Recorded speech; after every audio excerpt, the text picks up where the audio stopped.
Kryeministri Edi Rama zgjedhë të reagojë menjëherë dhe publikisht në mbrojtje të zëvendës kryeministres Belinda Balluku, një veprim që ka shkaktuar debat të fortë politik dhe institucional. Ky qëndrim i kreut të qeverisë është parë nga opozita dhe një pjesë e opinionit publik si një sfidim drejt për drejt i praktikave institucionale, duke futur mazhorancën në një përplasje të hapur me SPAK. Në një moment delikat për drejtësinë dhe luftën kundër korrupsionit, pikërisht mbi këtë zhvillim ka folur në TikTok deputeti i Partisë Agrare Ambientaliste, Artan Luku, i cili ka kritikuar ashpër ndërhyrjen e kryeministrit në një çështje që sipas tij duhet i lihet drejtësisë.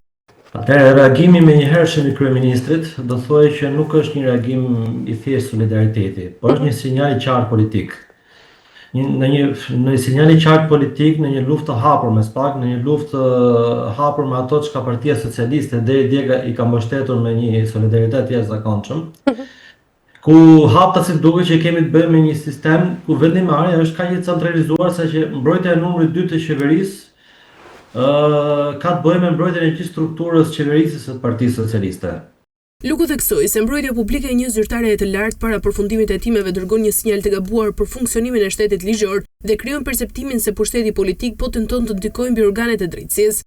Më tej deputeti shtoi se ky veprim i Ramës rrezikon të fillojë krizën e besimit mes institucioneve dhe qytetarëve, duke e vendosur mazhorancën përballë SPAK-ut si një luftë nervash. Atëherë, në fakt ky është një moment ku parimi i barazdisë para ligjit është në një diskutim mjaft të rëndësishëm. Sipas tij, drejtësia duhet të veprojë pavarur dhe pa presion politik, ndërsa çdo përfshirje kryeministrit shihet si përpjekje për të mbrojtur pushtetin dhe jo transparencën. Në lidhje me të njëjtin temë ka reaguar dhe avokati Ismail Luka, i cili ka qenë edhe më kritik në rolit të kryeministrit në këtë situatë. Qeveria sot është bërë bashkëpunëtore me krim. Paktën nga të dhënat paraprake të hetimeve që ka kryer SPAK, dhe burimi i gjithë kësaj situate e ka pikërisht te krimet elektorale. U ka shpresë se reagimi i Ramës nuk është një rast i izoluar, por pjesë e një modeli qeverisje ku pushteti ekzekutiv sipas tij ka shtrirë kontrollin mbi institucionet e pavarura.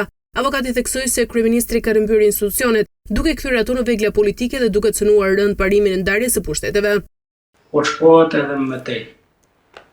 Rezulton se jo vetëm që krimi i organizuar pra merrte fonde publike, i ndashin parat, por është cënuar rënd siguria kombëtare.